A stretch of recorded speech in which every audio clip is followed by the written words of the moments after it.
Welcome, Interisti, to episode 94 of the InterViews podcast. We are here for the post-match reaction of an absolute thumping at the San Siro. Inter 4, Atalanta 0, with goals from Jim City, an own goal in the 3rd minute, Barella in the 10th, Thuram in the 47th and 56th. As always, I'm one half of your co-hosting duo, Alessandro Rafa, joined here by Johnny Paterno. Johnny, let's start here. How good does it feel to continue to just bury Gasperini after all of the comments that he just can't let his Inter hate go? It's just crazy. Yeah, it's the way he acts like a child and looks at every matchup with us as if it's the Champions League final or whatever it is in his own warped mind. It's hilarious. And I'll be honest though, when I saw the lineup initially, my first thoughts were a little concerned. But then, literally from the minute one, those concerns or those fears or whatever it may be, whatever you want to call it, they went away instantly. And I felt like he is overthinking this game. He is overdoing this chess match. And it played right into Simone's game plan on how to go at them. So, yeah, I mean, it feels incredible, really, 4-0. Sure, if I'm nitpicking, you could say, yeah, I wish it was 5 or 6 or whatever. But other than that, I have zero complaints with this game.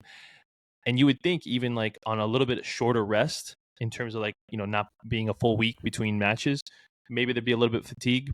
It did not look that way at all. And I am thrilled with that we were able to take it to Gasperini. Yeah, I think before we get into the rest of everything, this is the InterViews podcast, the official podcast of SempreInter.com. I got to remember to say that at the top. Got to remember, yeah, before we get a lawsuit thrown at us. Nima before is we a get lawyer. A lawsuit, so. Right. Yeah. And he's also very obviously pushing out all of the InterViews content. So he's gotta get his due here. Gotta name drop it, yeah. Yeah, it was, you mentioned the overthinking. Atalanta came into the game missing Isaacin. It was definitely felt. I mean, that's a big loss for them. He goes with Ruggeri at left center back, and Jim City and Darun to complete the back line.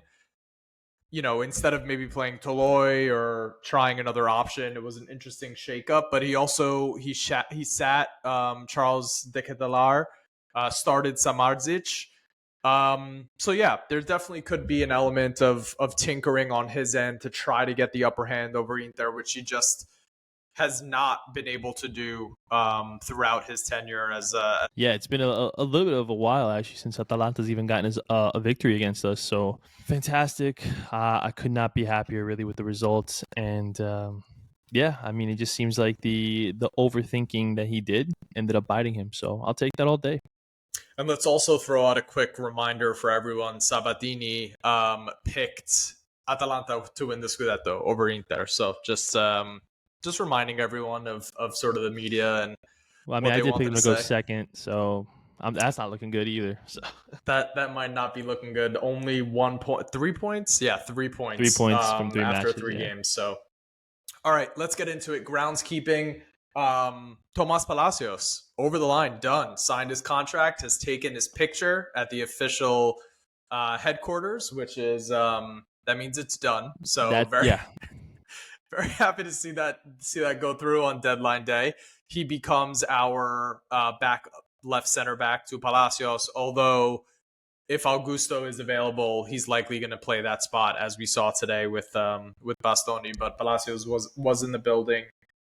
Excited to bring him in, and hopefully we can talk about him a lot more. I have some pretty high hopes for him. Champions League draw. How do you feel? First off, how do you feel about the format? Because I personally am more interested in the amount of variety that we have in terms of opponents, and also the fact that we'll be getting some pretty huge games, such as Arsenal at home, Man City revenge game, a game against maybe a game against the German champions Bayer Leverkusen, and a game against Leipzig, which should be an awesome game because they're an awesome team. Yeah, I don't love that it's more games, but I do love that it's a bigger variety and that we are getting these types of marquee matchups that we would want to see. You know, we don't normally get to see them in the group stages. Now we are getting to see them. You know, you would never get. I mean, I know Arsenal's a pot two team, but typically we don't really pull them. We normally get like somebody that we dread playing, to be quite honest. Usually like a Barcelona. And then to be able to get Man City, you know, be drawn into their pot because so initially I did not know that ones and ones could play against each other. So I love it. I love that. You know, you playing two against pot one, two against pot two against, you know, or two in pot one could be in one group and then two and two. You know, I just love it. I love the layout, the matchups that we have. You know, my gosh, man, I wish I can get out there for the Arsenal game. You have no idea You are how gonna badly have your mentions are gonna be filled. That filled whole week coming up to it, that you whole have week. And if they drop a stinker on me, like we can't lose that one at yeah. all. But I just hoped. Yeah, I'll be honest. I am confident in that game. I'm not even just like on a take trolling away. I am very confident in the way we match up and would play against them. Nobody really intimidates me, especially in that back line. Um, you know, regardless of Calafiori being there.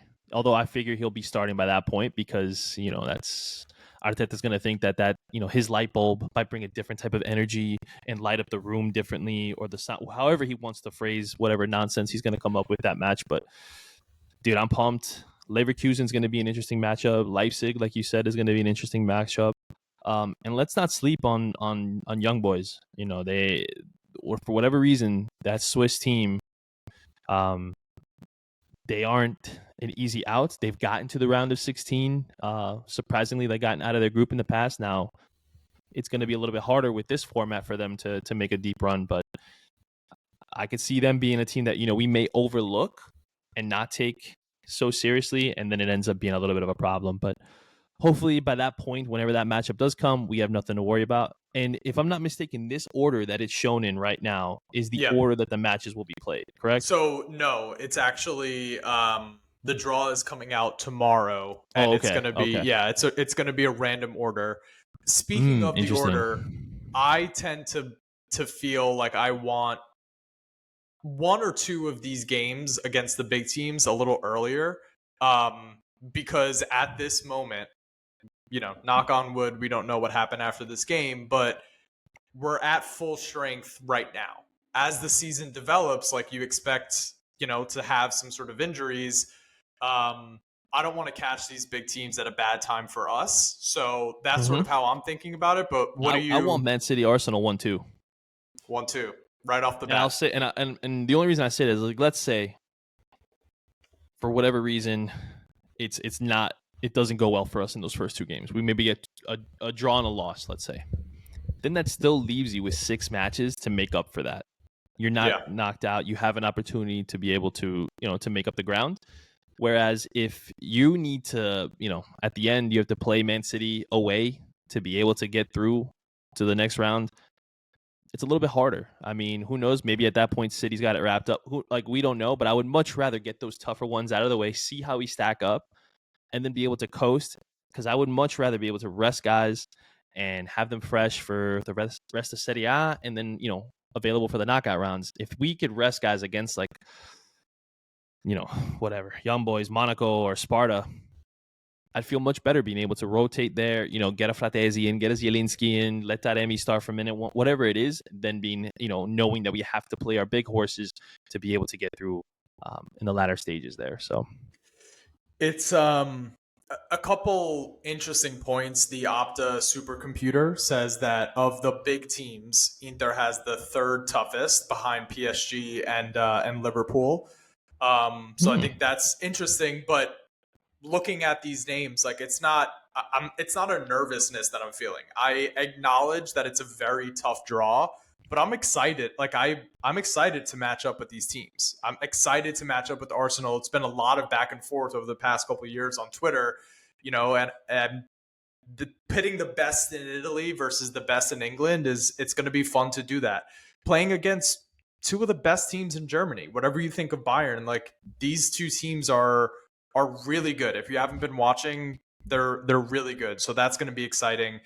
The simulators are also saying that 15 points is going to be required in order to go through to the next round. So you look at the 4 games against the smaller teams, you would imagine there's going to be a slip up there. 12 points available. You would imagine, like, what do you think you need to get from those 4 games? At least 10. Yeah, That's I how I agree. look at it. You have to get at least 10. And then what Um, about from the big sides? and then Those from the 12 big points. sides, I mean, since it has to be 15, right? You have to get at least 5. So a Yeah. win, 2 draws, 2 wins and a loss, whatever it is. If you get maximum points, then that makes it much easier, obviously, to with Against the the other small 3. teams. Yeah. Yeah, if you get maximum points against the small teams, it makes Yeah. it much easier, of course. And I'm sure anybody else is going to say the same thing. But I, I think City away will be probably the hardest one, of course. Given their pedigree, having to go to the Etihad and play them there. But our fans travel well, and They do. their fans seem to not really show up all the time. And a midweek matchup They might be didn't a little show bit up hard for to a them. Champions League final. We No, they completely didn't. I didn't even dominated hear them. them. Yeah. I didn't Yeah. even hear them. So, I heard them afterwards on Twitter, but I didn't hear them during the match. So, not Yeah. really too. Not that I'm saying I'm not too worried about them. I am, of course. They are a good team, whether I want to admit it or not. But I do think that's a game that we actually could steal at least a point, from them. I think that we don't have our anchor dragging us down, and by that I mean Romelu Lukaku, who would stop us from scoring a goal anymore. And I think that now we have players that match up better and matured a little bit more. And by that I mean, you have a guy like Pavard available now to you, who we didn't have. You have Thuram, whose pace is going to be something that they have to worry about. They didn't have, they had to worry about Dzeko and Lukaku the last time we played them. So We now talked about this last week that it's this trio is superior to that trio. superior. I mean, it's not even a question. So I feel much better about it. And then and if you want to talk about Arsenal real quick, I'm gonna say it's gonna be at least a 3-goal win. I really have no fear of Arsenal, and I'm telling you, it's not even a trolling thing. I just think that Arteta tries to get them to do too much of what Pep does, where he almost has no identity himself with them, and it's like I feel like they just show them highlights of what Man City does, and we're just gonna copy and paste. That's it. Yeah. Saka, you're our Foden. I don't even know. Gabriel Jesus, who is their main striker now? I don't even know. It wasn't Gabriel Jesus. It was. I think it's Kai right now. Kai is playing up. That's top. right. Yeah, because they play in all right. Havertz is going to be our Haaland, and then Martinelli is going to be our what? I mean, nothing. Yeah, Grealish. You don't. Yeah, you don't even. That doesn't scare me at all. Their midfield. All right, maybe Hakan and Barella. It doesn't matter. You can have Rice. You can have Odegaard. Oh yeah, Odegaard. It doesn't matter. I think that our 3, even with Mickey or whoever you want to throw in as the third, negates what their 3 could do. Yeah. Unless they do a double pivot of Partey and Rice, then it gets a little bit trickier. But I still think that we could break them down, no problem. And then their back line, Raya has a mistake in his game. If Calafiori's playing as a left back and not a center back, that's going to be easier for whoever. I'm assuming at that point Dumfries will be, the regular starter, and I think it'll be easier for him to get in behind if he wants to play that way. Which that's a whole other conversation, but we don't have to get into that. And our forwards are you can't just mark them or try to take 2 out at once. You have to try to line up man for man against them, and their pace. Well, I'm sorry, Thuram's pace is enough to get in behind him, no problem. I don't see any center back that they have that is able to really keep up with him. So I feel extremely confident against that. And maybe it's false confidence. Maybe it's me taking a little bit of my disdain for their Twitter fan base and putting that in my thought process. But if I think if I really sat down and looked at both of their play styles, that I would be able to really find that we could beat them, no problem. Yeah, it's I'm excited just like to validate some of the stuff that we've talked about, whether it's Inzaghi over Arteta, whether it's Barella over Bryce, whether it's the Bastoni Saka matchup. It's just we finally get um the opportunity to do some of that validation. So it'll be exciting. It'll be exciting. And those games are coming up pretty quick. So let's see who we get drawn. I mean, not who we get drawn, what the order of the games are going to be comes out tomorrow. All right. International call ups here. We are heading into an international break. Yes. Already it's here. Boring. You hate it more so because of the fear of something happening. But I guess the biggest news is so Sommer retired. He's not going. Pavard's not going. Acerbi's not going. Bastoni is. Çalhanoğlu is. Barella's not going. He's getting surgery on his nose to help him breathe better. Has Barella been working with a 50% engine? The guy can't even breathe, and this is what we're getting? The guy can't even breathe, and this is how he's playing. These are the goals he's scoring without even being able to breathe. Jesus. Bro, do you think he's you masked up? You want me to worry about Arsenal? Do I think he's gonna be masked up? I don't know. I guess it depends on what they're like. If it's just a deviated septum, you might have to. Yeah, like because obviously post surgery, if I'm not mistaken, for the normal person, it takes about 3 to 4 weeks. Because I think my friend had this done, so like I think it took him like 4 weeks to get back to like his normal breathing habits. So yeah, maybe he would be wearing a mask and a masked up Barella. I mean. That's gonna set Twitter on fire. Set it on fire, and then the things he's gonna do, like if they give him that, like who was it that had the black mask for Inter, like the nice like, slick one recently? No, recently Kivu had the helmet. I'm talking about like somebody had like a slick mask. Was it like a couple years ago? I feel like I'm drawing a blank. Was it Bastoni? Have it? Did Bastoni wear a mask? No, I don't think Bastoni. Was it doesn't matter. Anyway, I don't know. He would still look sick if he got that. So. I'm glad he's not going. I was actually hoping he wouldn't. Even without this, I feel like we talked about a little revenge against Spalletti for talking shit. That and him and Hakan are like our two most important players. Yep. So it's like I would have rather them not be able to go, or for whatever reason it may be. Who knows? Maybe Hakan says his big toe hurts or something, and he needs to stay home to get it looked at, or whatever the excuse could be. But yeah, no, it's good for us. And not that I don't care about the national team, but I care more about Inter than I do, at least in this current state, the national team. So I would much rather have. It's not a major cup competition going on right now. No, it is like, qualifying. Yeah, but nobody cares. It's like the season started and we're in Inter mode, and that's our focus. But Lauti's going to go, Thuram's going to go, so you just have your fingers crossed. Frattesi's going as well. So you just have your fingers crossed and you hope for the best. All right, groundskeeping done. Let's get into this game. First half, first 10 minutes, all about possess and press. Same thing we did against Lecce. Just come out of the gates firing, start hot at home. And we did so. Game starts with Darmian not being able to get to a DiMarco cross after a really nice Barella back heel. So that really started to get it going a little bit, where you thought Barella might have a big game. And then you get the goal. Pavard back heels it into Mkhitaryan, who plays in Thuram. Lashes one across the goal. It didn't look like it was a shot on goal, but I think it hits Jim City. Wrong foot, Skarnesecki, and we go 1-0 up, actually. Keep forgetting to do this too. Don't worry, I'll figure this out at some point. Share. So let's see here. All right. Plays it into that back heel from Pavard was really nice. Thuram gets it, and wrong foot Skarnesecki. 4 minutes into the game, 3 minutes into the game, we take the lead once again. Once again. It was a lot faster than I thought it would be, to be quite honest. So I'm very happy with that hot start. I thought that it would take maybe 20 to 25 minutes for us to maybe get on the score sheet.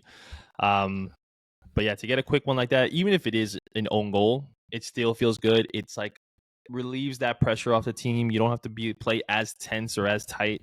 Not that they were. I thought that they were playing, very progressive and wanting to be on the front foot from the start. But it definitely made things a lot easier going forward. Yeah, and it's also one of those things where, like you said, 25 minutes in, you thought like that's when we would really get into the game, because most of the times when you have these big matchups, which against Atalanta, that is a big matchup, right? It's a Champions League side. It usually starts testy and cagey a little bit, but Inter seem to, or Inzaghi at least, seems to want to get out of the blocks fast and hot and just press hard and possess the ball and really go at folks and catch them off guard. So it's good to see. Çalhanoğlu gets a free kick. My dog keeps jumping on my lap and trying to eat the mic. Çalhanoğlu has a free kick right at Karnesecki, but it was an interesting little move. And then eventually, 10 minutes into the game, Barella gets his goal, a stunning left-footed volley here.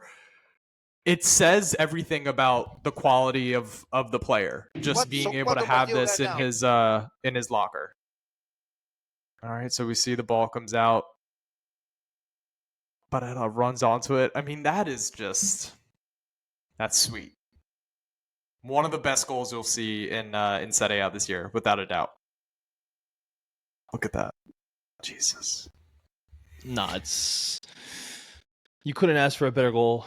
I mean, to do that on your weak foot, to strike it with such power and accuracy,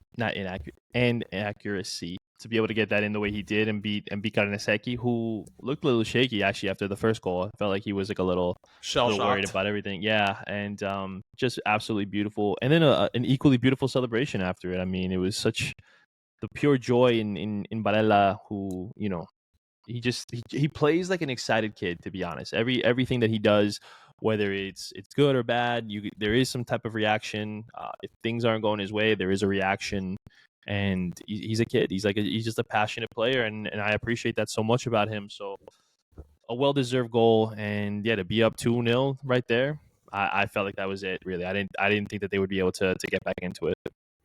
Yeah, just world-class players having world-class moments. I don't think we've ever seen a left-footed volley from Barella. We've seen some bangers for sure, but they've usually been with his right foot. So this was really cool to see that he has this in his locker as well.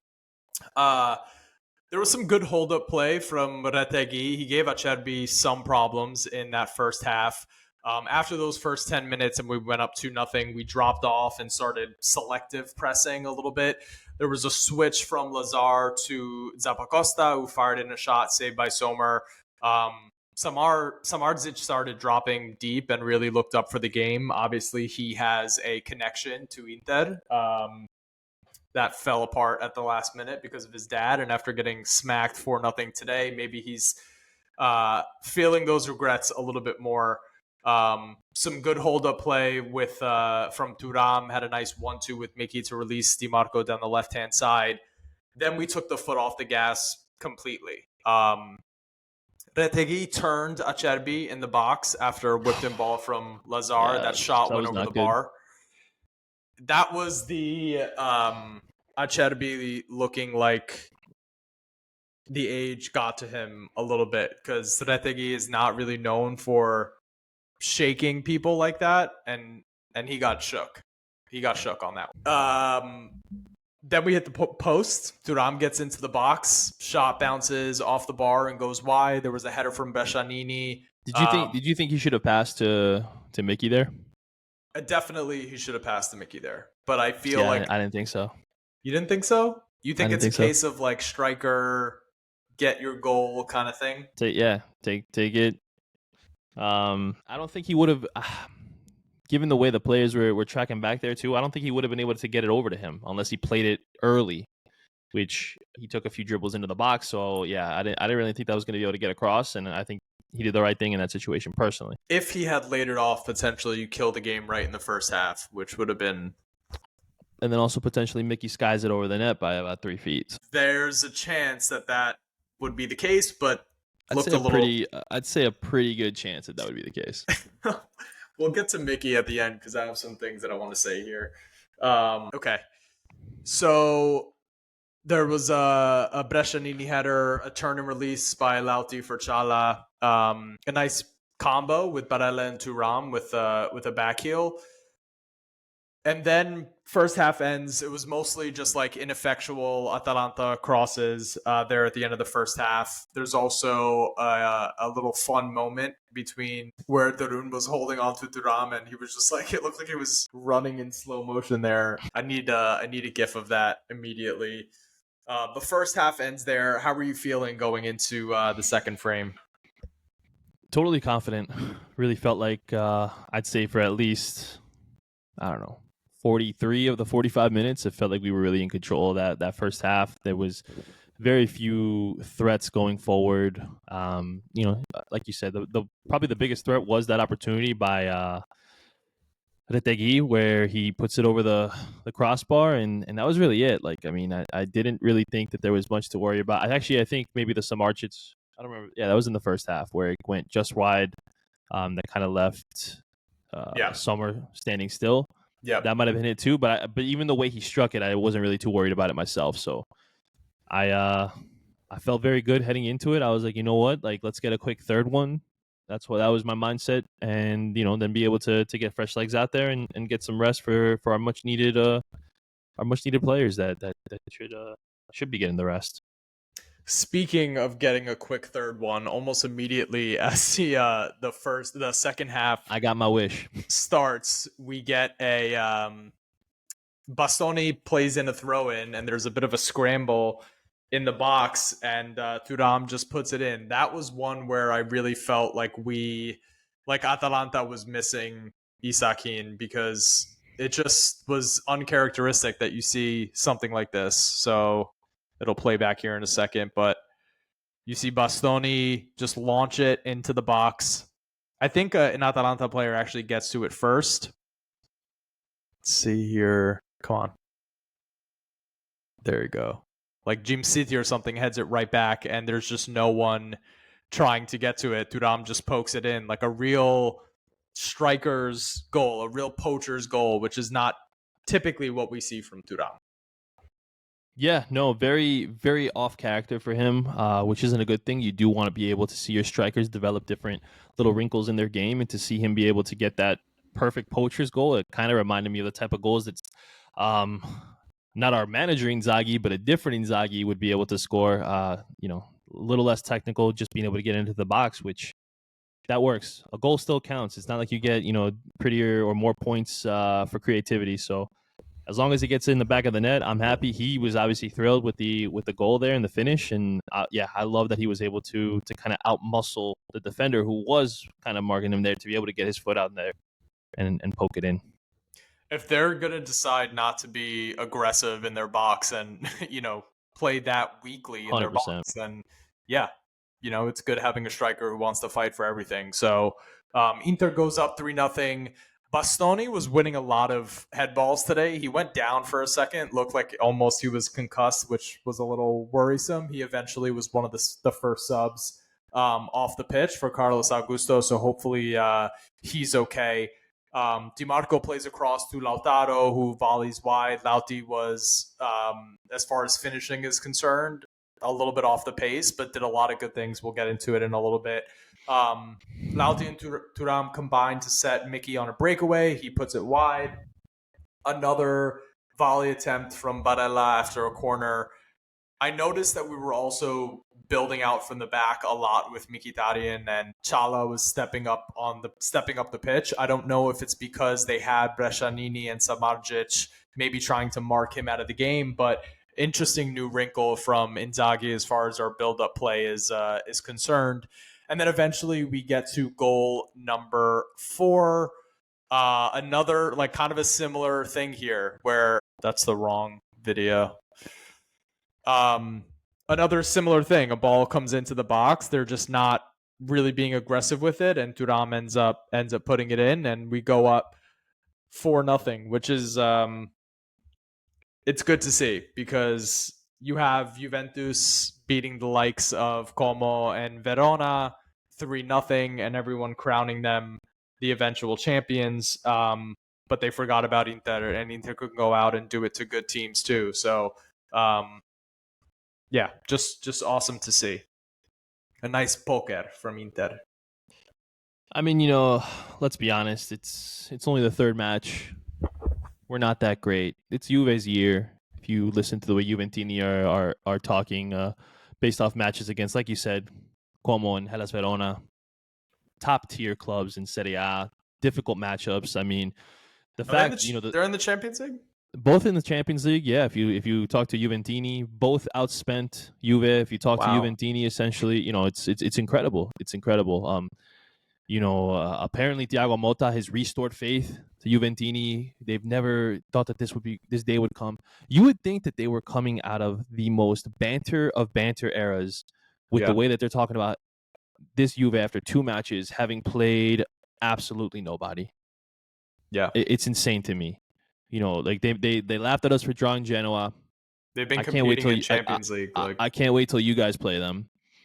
They laugh. Not laugh. I'm sorry. They were talking trash about the way that we beat Lecce, and now we went out and just smoked a lot of people's, myself included, picked to end up in a Champions League spot. I said second even. 4-0. Embarrass them. Like, what are they going to say? What are they going to say now? And who do they play now this weekend? Is it Monza or am I wrong? Juventus is playing Roma. Roma. Oh, my bad. Wow. I don't know why Monza came in my head. Okay. Let's see how they do against Roma. We're playing Monza next. Yeah, that's where my head was. But let's see how they do now against this. And Roma is underperforming massively. They're a mid-table side right now. Like, I'm not talking about the standings because obviously that's where they are. Obviously they are based on that. But their performance is mid-table. 100%. So yeah, we'll see what happens with that matchup. It'll be interesting to see. I'm hoping that Sule and Dybala want revenge and go ahead and celebrate too, please. If they do. But I mean, the way I said it, even if it was Inter, I'd be like, it's 2 games in. Let's give it some time to see what happens, and then we can talk. But very happy with us now being in first place. First place for the time being, and we go up 4-0 like fairly early in the second half. There's still a quarter of the game that needs to be played. Aslani and Carlos Augusto come in for Bastoni and Çalhanoğlu. Pasalic ends up firing a shot over the bar. You saw Lazar try to dribble in the box. He had a shot saved. There was a through ball for Lauti from Barella that was pretty nice, but I think it was called offside. Lauti ends up finding Thuram on a break. He ended up getting called offside, but he tried to play in a cross for Mickey. It was deflected behind by either Carnesecchi or a defender. Didn't quite get to Mickey. And then Mickey found Dimash on a break. He attempted one of those long shots like we saw against was it Frosinone last year? It was Frosinone, yeah. But Carnesecchi is not Turati, so he wasn't that far off the line. Did you hear what Patrick Hendrick said? No. So after that shot was taken, he said, "Oh, maybe he did mean to score the one against Frosinone." I doubt that he said that. He did. Did he actually say that? I'm dead serious. I'm not even making that up. He was dead serious. Patrick on the commentary? Yeah. Oh, I had to turn it off after the first half where they were talking about like Juventus. We were winning 2-0 and they were talking about Juventus. I was like, okay. It was Patrick Hendrick. I mean, he criticized Sommer for the save. He said the one that Retegui came in and got the rebound. He said something along the lines like, "Oh, was that a poor save?" He was asking. I always forget the name of the co-anchor or whatever. The color commentator. Yeah, I forget his name. Used to play. Fan. Anyway, it doesn't matter. He was asking, was that a poor save? But he made the save. And if you look at it, he was going one way and he had to readjust and dive back to make the save. So how is that a poor save? Maybe where it ended up in the box was poor, but where else is he gonna put it? Any chance that he has to say something negative about Inter or take a little knife and twist it at Inter, he takes it. No, never tries to. It is like he's a commentator. I mean, I'm sure he's a nice guy. As far as like what I think he's a really good commentator. I do think that I don't anymore. I do think that he it's you see the same thing with Nima, honestly. Like we're really, really talk up every team that starts doing well that's not Inter. So you know, it is what it I is. don't think it's the same thing. I don't think so. His bias is so anti-Inter. It's ridiculous. Like we give Nima a hard time, but in reality, I think Nima it tries to be fair and tries to spread it around Serie A, where he doesn't try to I mean, obviously he's an Inter fan, but he doesn't try to make it too obvious all the time. Yeah. Clearly, we tease him about it. Whereas the anti-Inter rhetoric from Patrick Kendrick it's annoying. Like I've had to tweet about it because it's just so. There have been some comments that have been Yeah, and then pretty just even like blatant. the slight jabs that he throws, it's like, dude, like I don't know what they did to you. I don't know if Inzaghi stole your high school prom date or something. Like I don't know. I really have no idea. But it's to the point where I can't listen to you anymore because your bias is so obvious. Like I need you to stop. Yeah. And like I for the muted it longest time, after they were up 2-0 and they started talking about Juve's Scudetto challenge. Like, okay, yeah, you're watching. This is the marquee game of Serie A so far this season. Napoli and that's what you Bologna have to was bring. the biggest game before this. This was the marquee game against two sides that are competing in the Champions League, and they started talking about Juve, and I was out on Yeah. that. All love for people over at Paramount. There's some people there that obviously really, really love the sport and do their best, but yeah, I wasn't a fan of the commentary, especially in that first half. All right, moving on. Fratesi and Taremi come on for Barella and Thuram. Interesting that Zielinski still does not make his debut. We'll talk about this later because we got a lot of questions on it. Toloi had a wayward shot. Lauti plays it in for Fratesi, who put the ball in the box. Di Marco gets on the end of it and puts it into the net, but it was ruled out for offside. Then Arnautovic comes in for Lautaro, combined really well with Taremi a few times. Missed a couple chances, whether you want to call. There's definitely a chance that he missed. I think it was a corner kick from Aslani that was whipped in that hit him in the knee and went over the bar that you would expect him to do better with. The breakaway that he got that he laid off for Taremi, how do you feel about the decision that he made there? I know I'm gonna get like flack for this, but I loved it. Me too. You got a new guy that you're trying to make him feel like he's a part of the club. Yep. You're trying to make him feel comfortable, take a little bit of the stress that's on him, and you're trying to lay off a sitter for him to just tap in. And I think if had Taremi continued his run, because I think he was. He was expecting Arnautovic. He was expecting Arnautovic to shoot. Yeah, of course. Which I mean, I'm sure anybody else in that position would feel the same way. But I think that if he would have continued his run, it would have been an easy goal for him. And we would be here talking about, wow, what an unselfish player Arnautovic is. And now, people are, complaining about he's the fourth striker. He's the fourth striker. I was more disappointed with the follow-up opportunity of the ball that was crossed in that he put over the crossbar. Yeah. More so than him laying off that chance for Taremi. Like, I loved it. I was like, you know what, man, that's awesome. Good for you. Like, yeah, you're a striker. Strikers want their goals, and here you are trying to be a team player, like giving up your own glory to help someone else who's new to the club, who may feel a little bit of. I'm sure he's not feeling a ton because he's the third striker, and we know Taremi's got quality. The goals will come. But it's like, hey, let me give him a tap in. Let me give him an easy one just to get his account open with the club and score his first one here at the San Siro. I'm sure that's exactly what Arnautovic was thinking. And for all the people who complain about him and have issues with that, or they like to say he stinks, he's this, he's that. And listen, there's a lot of things where he has shortcomings, and there's a lot of things where I was very happy with the rest of his play. I thought that his runs were good. I do think that he was, aside consistently outside of his finishing, consistently the play has been good. It's the finishing that's been bad, but outside of that, it's looked pretty good. I mean, like, let's be real. It's awful. These are strikers. You're in professionals. You expect him to put these in the net with some of the opportunities he's had. But I guess because we're Inter and they expect from the days when we had Vieri, Ronaldo, Adriano, and Recoba up front, that they want 4 world-class players and then 2 who are unhappy with being backups and, saying stuff. I don't know what you expect. I don't know. You know our financial situation. You know what's going on.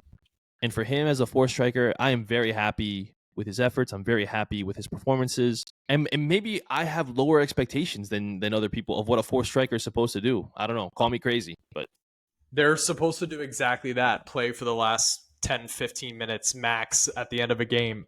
but somehow outproduce Yeah, Lautaro it's and Thuram. I guess the feeling is that people want from their fourth striker is like someone that's going to be there decisive during the games. It's like during decisive games against Juve, right? They would play Lautaro, Taremi, and Thuram, right? They're not like trying to bring on Arnautovic unless it was either an injury and they had to, or they're already up and they're just seeing out the game. So and for those who are upset about it, do you want to see Correa instead? Like, ask yourself that question. Do you want to see Joaquin Correa instead? And if you do, more power to you. You're insane, but more power to you. they didn't want to see either of them, I think. But anyway, it's it's very simple for me. It's very simple for me. What means more?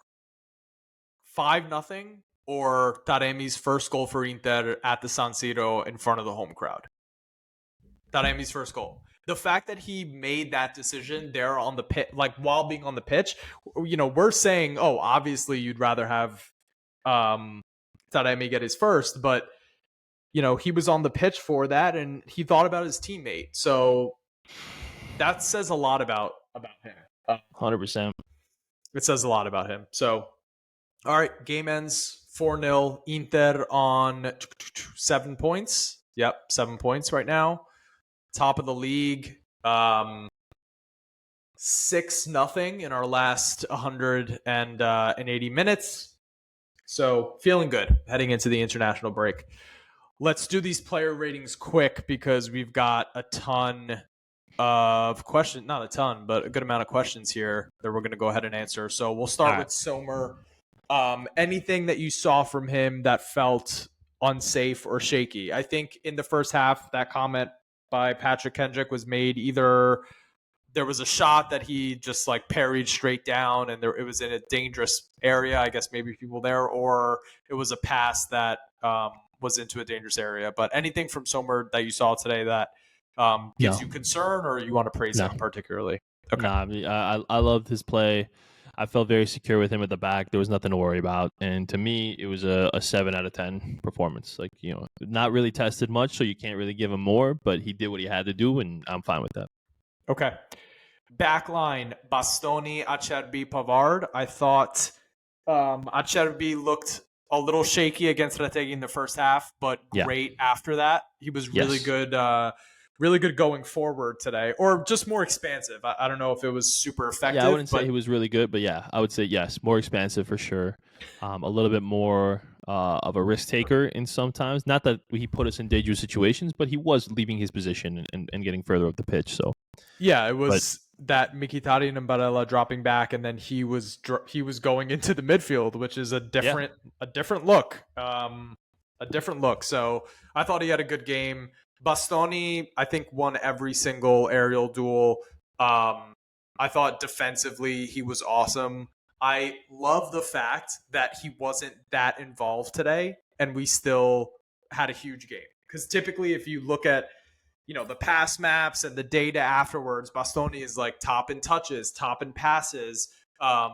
Just super, super influential. Today wasn't the case. He just had to be good defensively, and we still won 4-0. That is a huge win for me. Yeah, no, it's very big when you have a guy like Bastoni who cannot have, maybe his best performance by any means, and you're still able to be effective. And he's able to be effective in what's most important, which is the defensive side. So very happy with his play. Something that I've always, not always, but I've been critical of in the past is his defensive play. And I feel like since January of this year, he's grown leaps and bounds. And I think he's a player that's really irreplaceable at this point. So very thrilled with his performances, and I hope he keeps this up the rest of the year.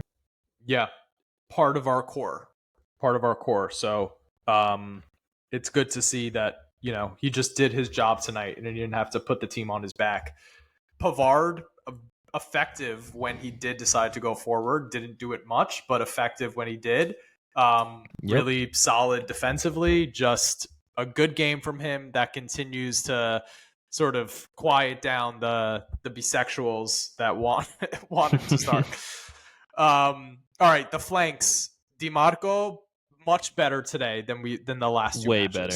Yeah. Way better. Yeah. It's night and day seeing him play today, and was very happy with him, not only going forward, but even tracking back, which I feel like that's been, something that's for sure been a weakness of his in the past. I felt like he really did want to make it a point to make sure that Bellanova didn't get too much space to be able to run into and be effective on that right flank, because that is, his speed is a danger, and his crossing has improved much. So it's very good that we were able to get a solid defensive performance out of Di Maria. He was also just a lot more, he looked sharper going forward. And he got 85 100%. minutes today. What? And running full speed for 85. Running. Yeah. Like, you think he's on steroids? He's on that. He's on that Gasparini gas. Maybe that's why he lost his hair. I mean, it's possible. It's possible. Get the rumor started. Just kidding, people. Darmian has been good, man. He's just been good. He's just been solid. There's no reason. I mean, there's really no reason to bench him. It's not. I think at our best, my dog is like losing it right now. At our best, Dumfries and DiMarco are the best going forward, but Darmian, like, it's more balanced. The team has more balanced with Darmian, because DiMarco, we've talked about this. He's essentially a left winger. Bastoni roams, and you can kind of shift over everybody. Pavard even plays further than Darmian sometimes, and Darmian can sort of slot into that back line. We don't need him to do much. It's working. This team is very fluid. So I appreciate what Darmian is doing this season, and I'm okay with seeing more of it. And I didn't feel that way going into the season. I really did not. I thought this would be a very weak point of the team. It's been solid. Çalhanoğlu, Mkhitaryan, Barella. Barella is the obvious standout. Not even a question. The flicks, the tricks, the switches of play. He was having fun today. Great to see. Loved every minute of him being out there. He's the best midfielder in the world. I don't want to hear it anymore from anybody else. I don't want to hear anything. He is unbelievable. And the fact that he's doing this, and it's like he just is able to just keep, he literally is like the Energizer Bunny. He can just keep going and going, and he's running, and the effort's there. I mean, I don't know what else to say. I'm running out of words to describe Nicolo Barella's play and his level of importance to this club. Speaking of the Energizer Bunny, Mkhitaryan, his best game of the year so far. Somehow, some way, another 90 minutes completed for the 35-year-old Henrik Mkhitaryan, who in the first half, there were a couple giveaways. I felt the blood pressure going up. I felt the, desire to start tweeting that we've got to get over the Mickey, this Mickey renaissance and call it for what it is. But he was super, super involved in everything good that Inter did today. Still going to say that Zielinski is a better player, a better fit for this team. But it's nice to see a little bit of a rebound for Mkhitaryan after what's been two really disappointing displays. Yeah, I mean, definitely a good bounce back. It is something that, I mean, I know we're going to talk about it, that I'm a little just concerned with like what is going on with Zielinski here, because I don't know how you can just keep playing this guy. We got a bunch of questions about it, so we can address it. Till his legs then fall off, I guess. I guess that's the play, but anyway. Yeah, but good today, so can't say too much. Hakan Çalhanoğlu, not very influential, yet Inter still wins 4-0. Same thing as Bastoni. He just did what he had to do. He didn't have to do extra. It's good. He didn't have to work super hard today. So good for us that we can get the results even when Salah doesn't have to step up that much. Lautaro. Amazing effort to make it here today after fatigue in his adductor, I think. Adductor. I'm not quite sure how do you say that. Adductor. 83 minutes today. Hold up play. They looked for him. He did well in the hold up play. Releasing the third man on the run, did well in that. A couple misplaced passes, but for the most part, he did well in that. His opportunities, not so great.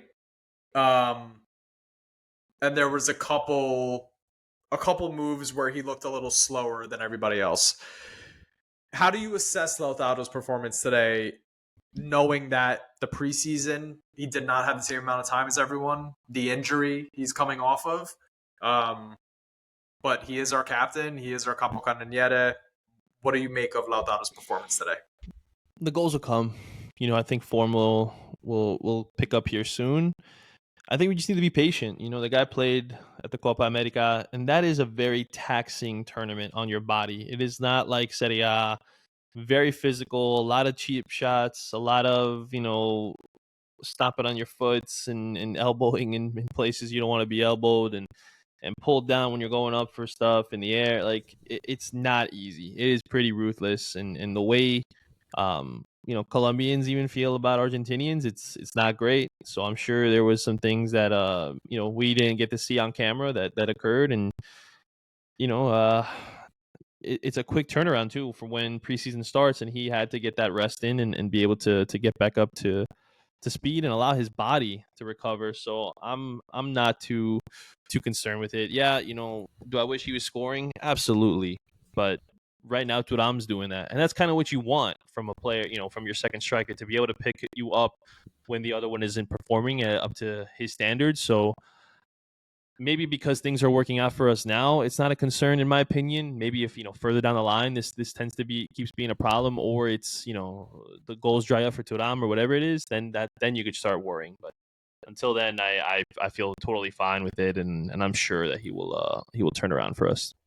A month in the U.S. too. It's not like he was in Europe playing in the Euros. Not getting good food. I bet that either, right? Eating like shit in the U.S. heat. Going to Wendy's, they were in Miami. He probably went to Pollo Tropical and then had himself a nasty chicken and rice dinner. If you want to call it, arroz con pollo down there. So yeah, it's I'm sure he's still recovering, man.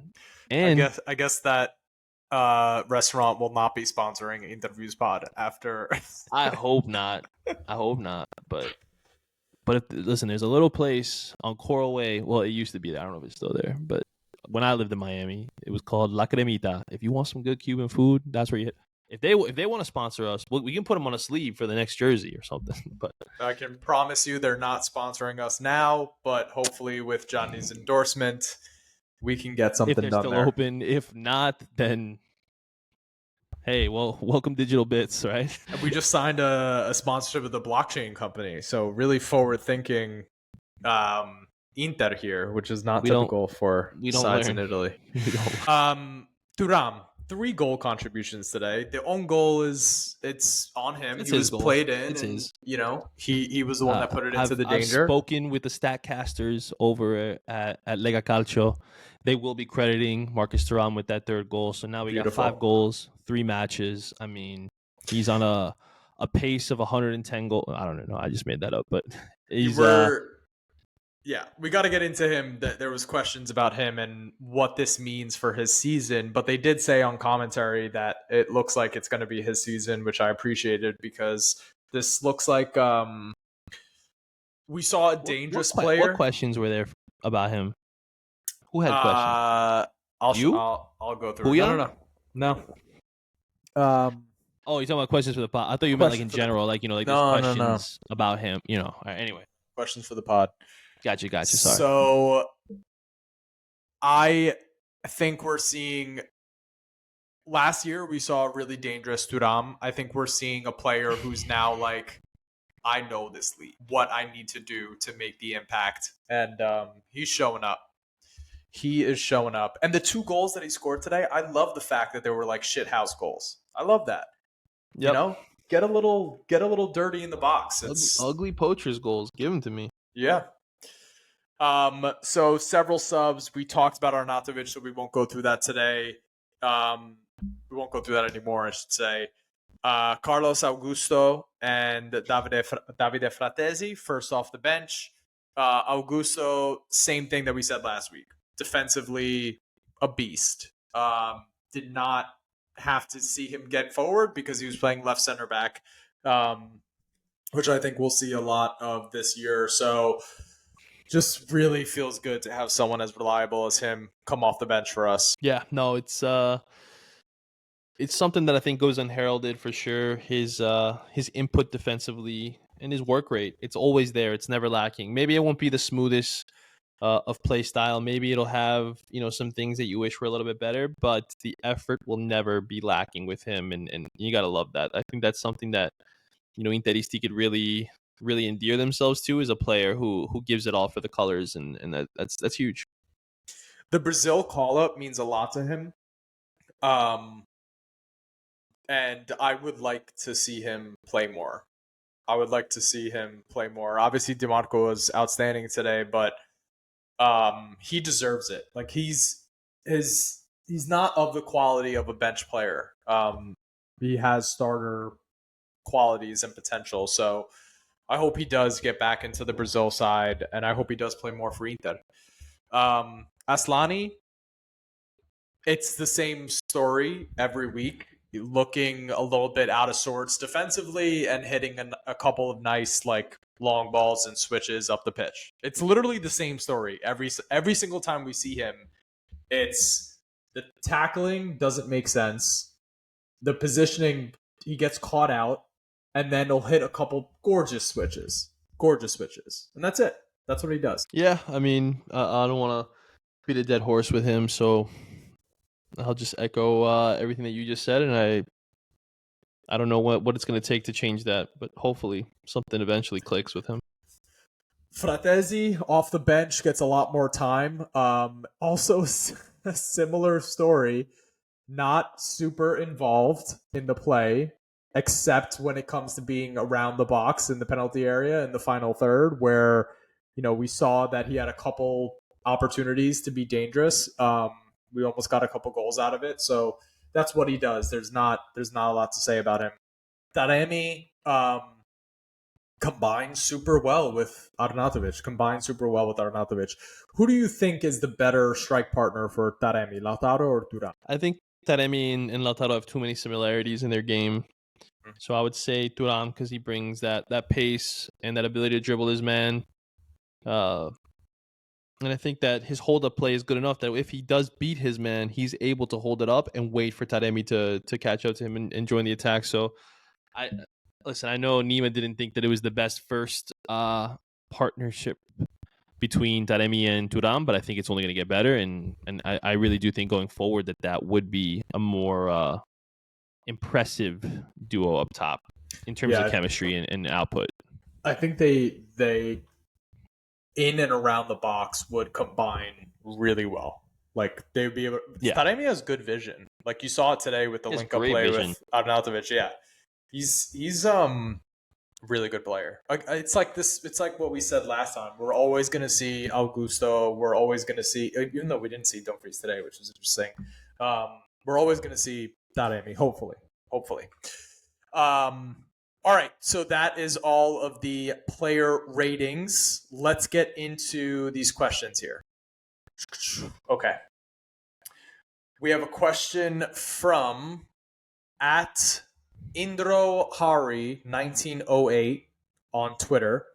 Do you guys think DiMarco does a doping? DiMarco did a sprint in 85 minutes. Unbelievable. You said that. You literally said that. Honestly, and I didn't even look at the questions. I'm not even kidding. Yeah. So, no, I don't think he's actually doping. Although it would be somewhat funny, maybe, if he was. No, it wouldn't. But yeah, I don't think so. Listen, he can do it for the national team. So it's like, why can't he do it for club as well?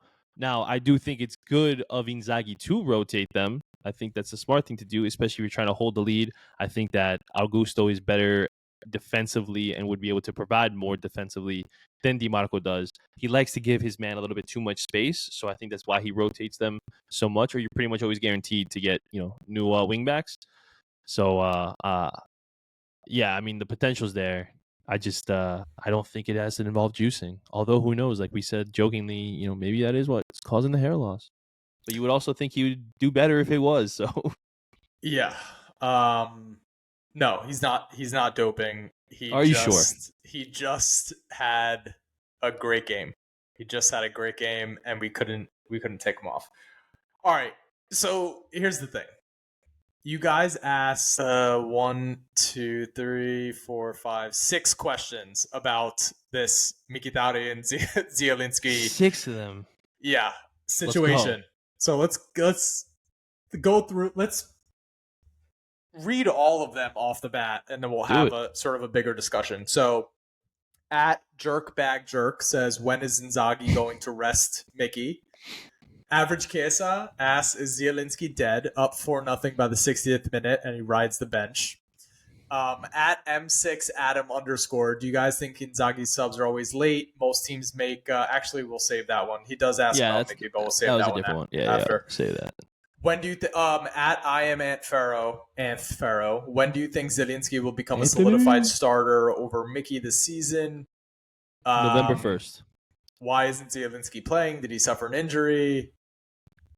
At our guru _2K19, so far so good. When we will be seeing Zielinski for Mickey? So all of this is basically asking, why haven't we seen Zielinski yet? And are we going to see him from the start? Is he going to take Mkhitaryan's spot? And why does Mkhitaryan never need rest? Like, why does he constantly, Inzaghi is running him into the ground? I'll let you take this away here. So which one do we want to start with out of those? So why don't we start with, why haven't we seen Zielinski? Okay. I do think that there is some type of knock that he's picked up. I don't know if it's something major. Clearly, it's not. If they are able to keep him on the bench, if it was something a little bit bigger, they would obviously remove him from that.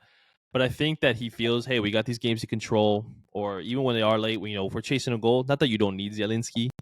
He said, but I can still throw on, Aslani. I can still throw on Fratesi. Fratesi does chip in goals, whether, I like them or not, that's different. I would like a little bit more out of him. In different aspects, but regardless, I think that it does have to do with, maybe something a little bit, and they just want to keep him, fresh, because it is, like we've all said repeatedly, a long season, and you would much rather have Zielinski later in the year and not have him, maybe pick up a bigger knock or something that keeps him out for a lengthier, amount of time. I could have sworn, and maybe I'm wrong, I would have to honestly do my research in it, but I could have sworn at some point at the end of preseason there was a little something with him. He missed the first game. He missed the Genoa game. Wasn't even on the bench because of an injury that he picked up. That's it. Okay. And he was for Lecce Atalanta. It could just be lingering, and they are just monitoring it and making sure that nothing gets worse or whatnot. So I'm okay with it. Do I want him to play? Obviously. And I do think at some point in the season, he will be taking his spot, Mickey's spot, that is. So you think that Zielinski is going to become the starter? I do, personally. And it's on no basis. Like it's not like I know something different. You just think that he's going to dazzle when he plays, and that it's going to it's going to be like, we can't keep this guy on the bench. He's offering us more than what Mkhitaryan offers us. Nima talks about this concept of European football, teams that play European football, right? You have the Serie A and the Italian game, but there's a different kind of game that's needed on the European stage. Do you think that Zielinski fits that mold a little bit more than what Inzaghi wants in Serie A? Because I could see a scenario where Zielinski is the European game player and Mkhitaryan is the Serie A player. Because it's different going up. You kind of need Zielinski against Leipzig, when you think about the level of quality on the pitch. But Mkhitaryan can handle Lecce. He can handle Cagliari. Is that, you think there's anything to that? I mean, it very well could be. I mean, I'm obviously not privy to that information or that thought process that Inzaghi has. Uh, I think you and I even see the game differently from in different aspects, and I think that obviously like I see differently than what Inzaghi sees, and clearly I'm nowhere near as successful or Don't say intelligent with that. football as he is, but I do think that there could definitely be something there that he does think that I would much rather have Zielinski, who's able to break down the lines when there is more of an openness and more space for him to be able to work within, as opposed to Mickey, who, listen, for the things I don't like, I will say he does put effort in tracking back and playing defensively. So that does, probably bode well for him in terms of, playing time in Serie A. So that very well could be it.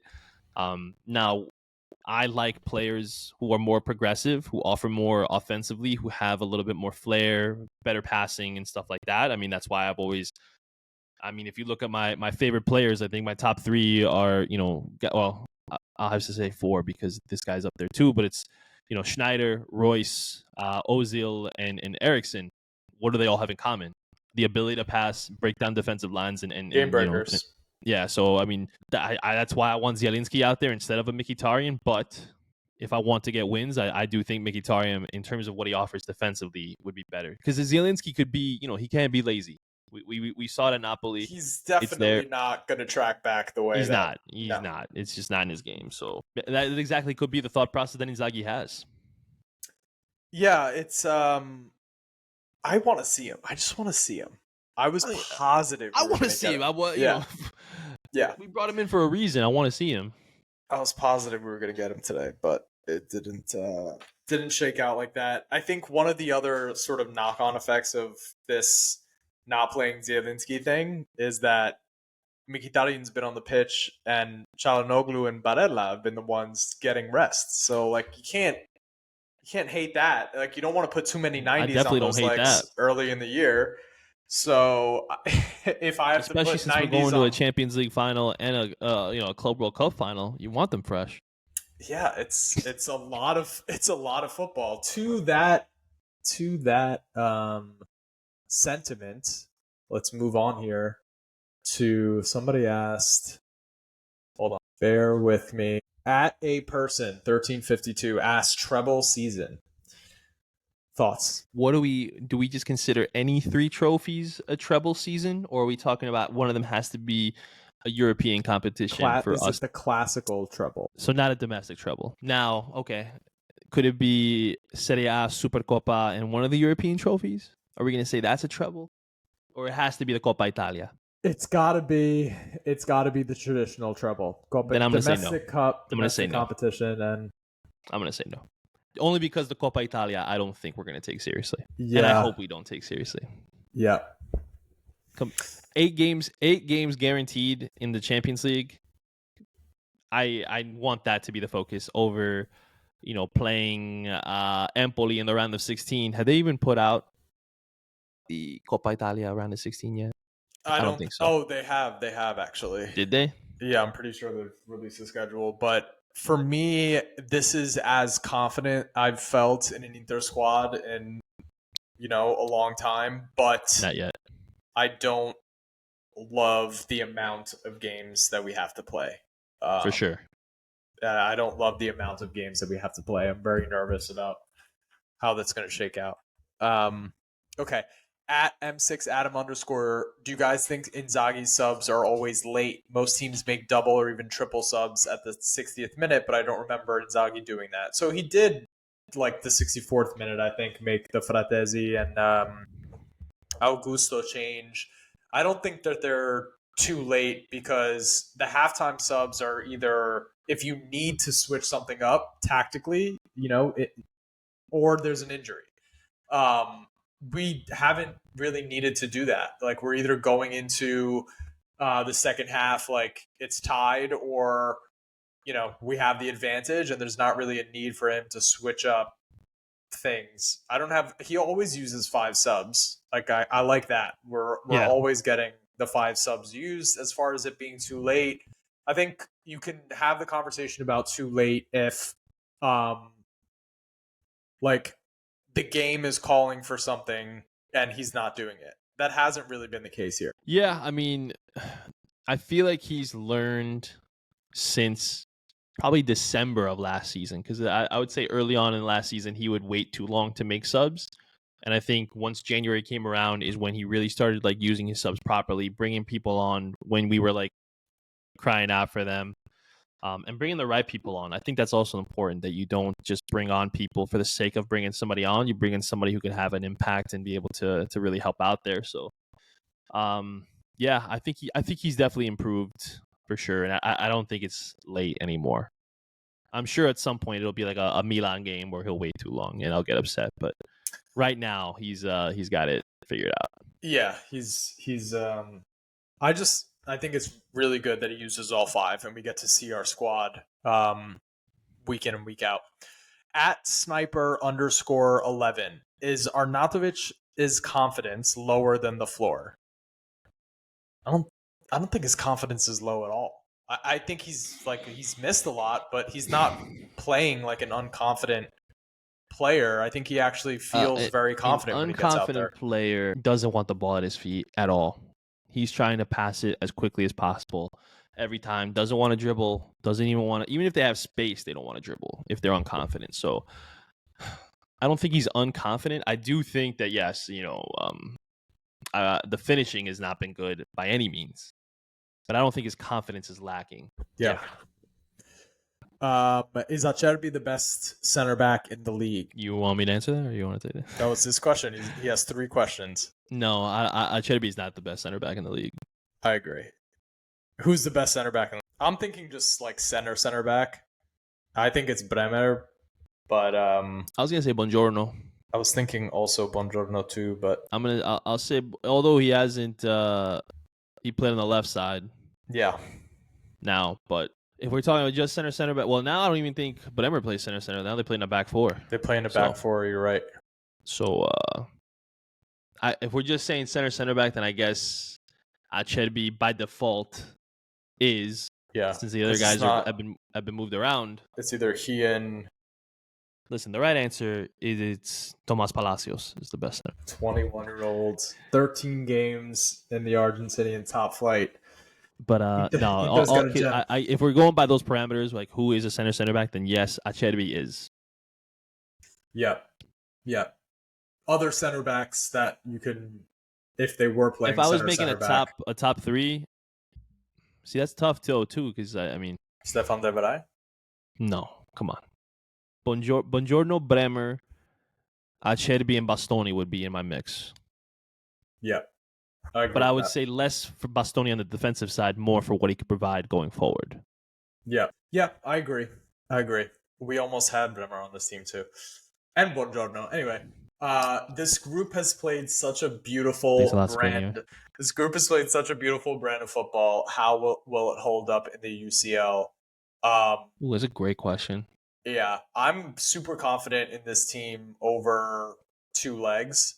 I think one-off games like traveling away to Man City, traveling away to Leverkusen, like anything can happen in football. I don't. Absolutely. There's no team that I'm coming up against that I'm not confident that we can gain a result. I think over 2 legs, having the full 180 minutes to do it, I feel better. But as long as we don't do what we did against Atletico Madrid, I think the squad is better than last year. You're right. So yeah, I'll give you that for sure. Yeah.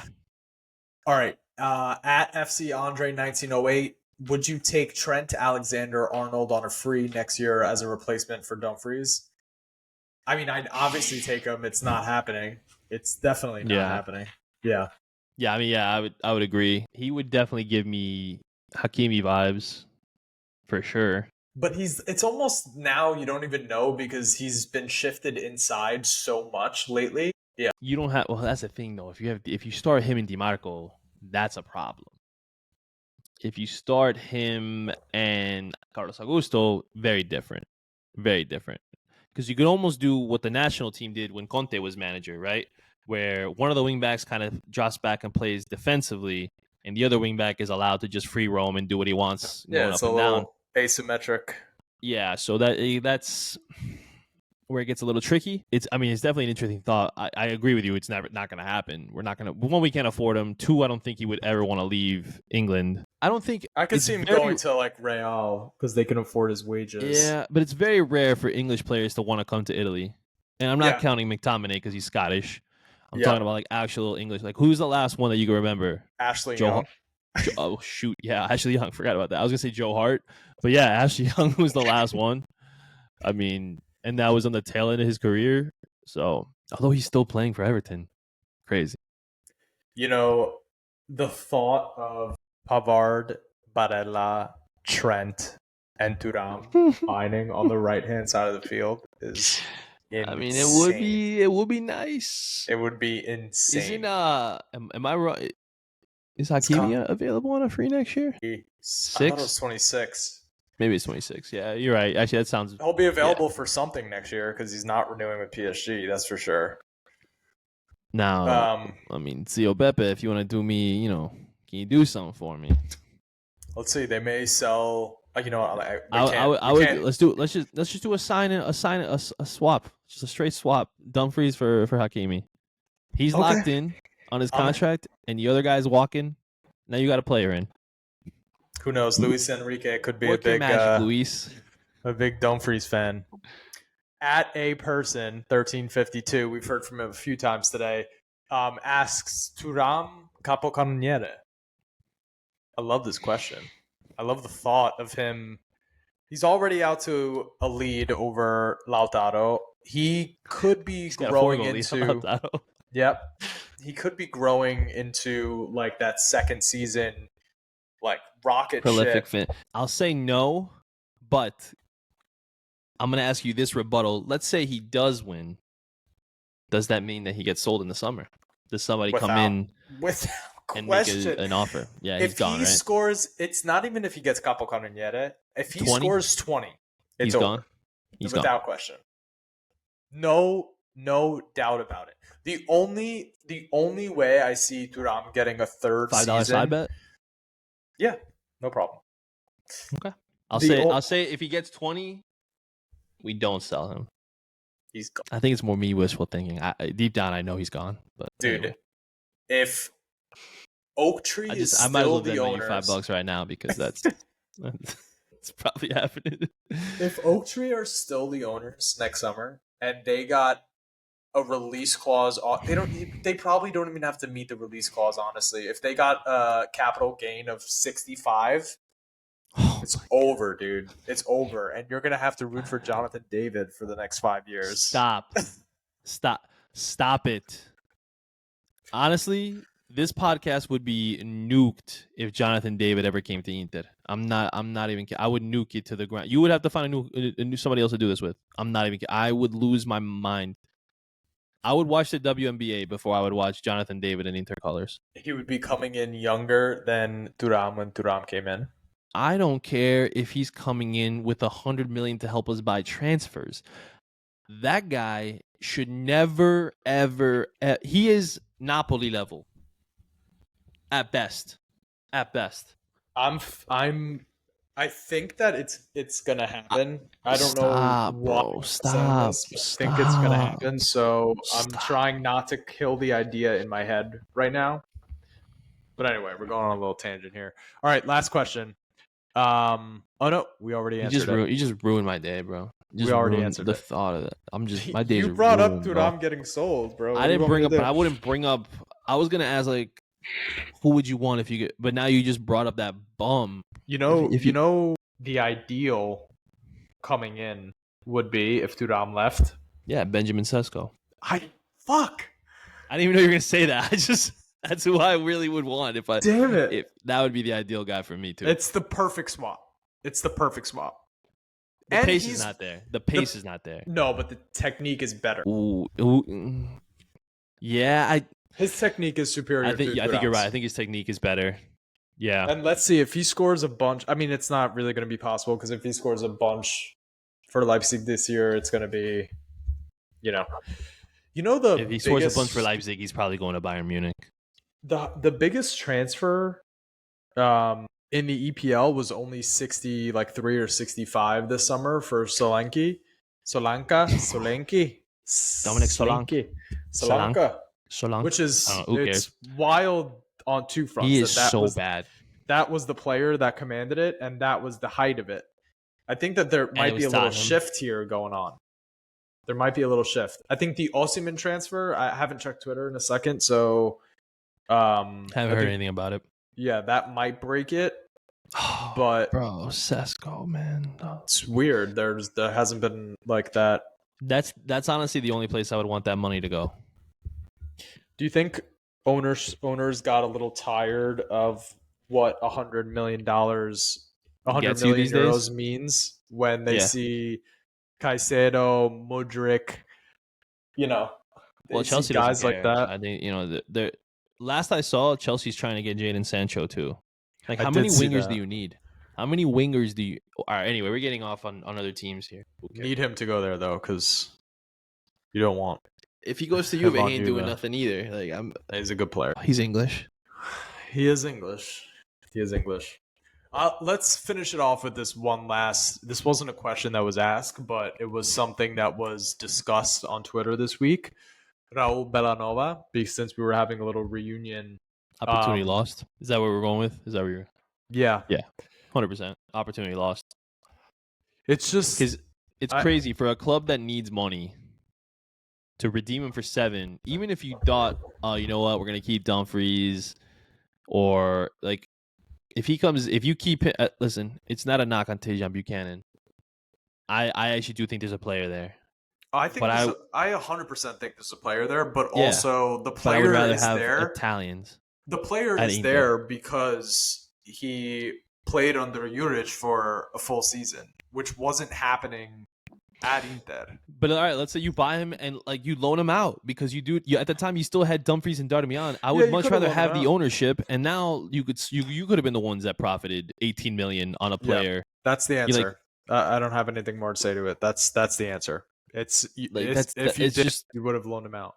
And I can't even think where that we loan out everybody else. Like, why couldn't we have just bought him and then loaned him out to? Like, I would have been fine with him going to Torino. That would have been perfect, honestly.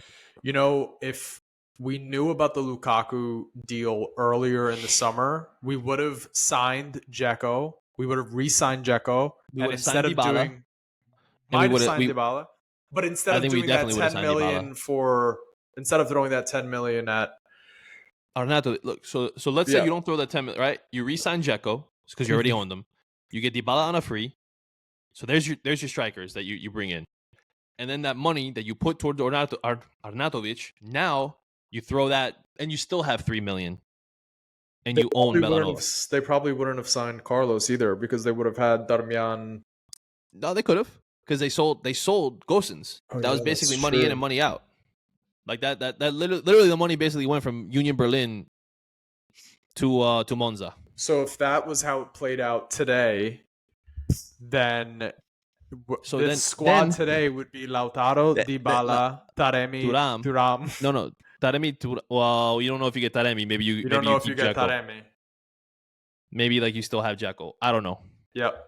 But even still, let's say you renewed Dzeko for 1 year, and then you let him go, and then you bring in Taremi. And what if you did? What if it was Bellanova? This is a rabbit hole I didn't want to go down. Hold on, Bellanova, Dumfries, Augusto, Di Marco, Pavard, Darmian, Acerbi, Devray, Bastoni, Bisek on the left-hand side. So no Palacios. No Palacios. Palacios wouldn't have been a part of the equation. Oh, it's interesting. Makes you want to. I guess because Bellanova is a known commodity, that maybe I'd be okay with missing out on Palacios. If that's exactly how it plays out, I'm okay with it. I think Bellanova is not a confirmed asset yet. I think one good season in Serie A under Juric is good. Now a year he's gonna Atalanta. cook. He's gonna cook there. The only thing that I could see him, and we're going way over here, but the only thing that I could see him I don't think anyone's gonna complain. Zappacosta, the Gasperini loves him. But Zappacosta played on the left today. Well, Ruggeri's gonna slide into the left, and Hean is gonna come back into the center. But then Zappacosta's They were trying to sell him. They were trying to get him to go to Napoli. It's like it's just one of those Italian things where you play the 35-year-old instead of the gem. Nah, I don't think so. Gasperini's different. He's different. He trusts his youth. Let's see. I'm gonna root for the kid, despite the fact that 100%. I'm gonna root for the kid. everyone seems to be obsessed with this this conversation. But all right, go if you can. If you like these episodes, leave us a review or a rating on Spotify. Try to help us out that way. Spotify numbers are lacking, bro. I don't like what I'm seeing. They are. Go follow us on YouTube. Like, comment, subscribe. I hate that I'm saying that, but it's helpful. It's legit helpful. So if you like this pod, keep it coming. Some people don't. Some people but don't. Yet they listen. I understand that. I get it. Do you? I get it. I don't listen to podcasts I don't like. You don't? No. Why would I sit there and listen to something I don't like? I don't listen to podcasts I don't like either. But there is that guy that there's a couple of guys who listen who just love to hate on us. We're I mean, we are idiots. I'm not gonna. Well, I'm an idiot. I won't say that about you. No, I'm an idiot. I'm right there with you, brother. I think we appreciate the listenership, but yeah, throw us a rating if you're feeling like it. It would be nice. I'll come up with a much smoother way to say we that. We do got a 5 on Apple Podcasts though. Oh, we do? Nice. We do. Nice. We do. Capitolo shirts. Capitolo shirts. Yes. Buy them. Yes, I'll put the link up again to our friend JR Bell. She made them. Interclub Boston designed the logo. We just gave him the idea. And honestly, it wasn't even an original idea. I heard Anthony from Interworldwide say Capitolo, and I actually asked him, I was like, yo, can I use that so that we can make some t-shirts? Because I have a design in my head of what I picture. He's like, yeah, go ahead. He's like, I don't care. Like, so thank you to Anthony for that. Just even saying it that one time I heard it. And then they're really cool. And if you guys so cool, man. Get the shirts, we'll do more of it. And it's yeah, that's sweet. That's big too. Like if people are and obviously don't feel pressured. If you can't, you can't. Obviously, I'm not gonna I myself right now can't buy the shirt and I want it. But if you use the code InterViews15, all caps interview, you save $15. It becomes a $30 t-shirt. And it helps shipping out a really talented creator, a really talented. Exactly. She's her and stuff I think is it's better. Awesome. Listen, this is just my opinion, especially for everyone who actually bought a jersey too. I like stuff. I mean, obviously the jerseys are different, but I would much rather buy a t-shirt from someone who's an independent and doing it on their own than buy a Nike one and spend the $45 on a Nike t-shirt or whatever, because a Nike one's not going to be cheap. So, and this is a sick design. It represents Lautaro Martinez. Obviously, we're all fans.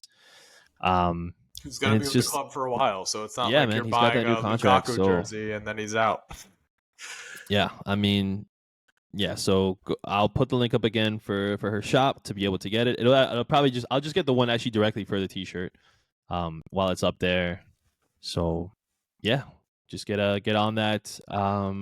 You know what, man? I'm feeling doing a giveaway too. It just came to my head. I got some cards here. What's on the docket? It's gonna be a Barella card because he scored. He scored a banger, and I feel like giving away a Barella card. And you know what? Stock is up. I'm gonna make it a good Barella card. I got a Barella card from Dunruss. It is numbered to 49, so that means there's only 49 of these Barella cards out there, and you will have one of them. So yeah, we're gonna do it. I'm gonna do if you just everyone who likes, retweets, and you know what, leave a comment. I will go ahead and put him obviously in another name wheel, spin it, record it for you guys, post it there so you know who the winner is, and we're giving away the Barella card. It's from my own personal collection, not even one that I bought to do a giveaway with. It's going to be from my personal collection because I like to collect Barella cards numbered 75 or lower. Listen, if you keep scoring bangers like that, it's going to be worth something one day. All right. In the words of the great Roberto Scarpini, forza ragazzi, forza ragazzi, forza ragazzi.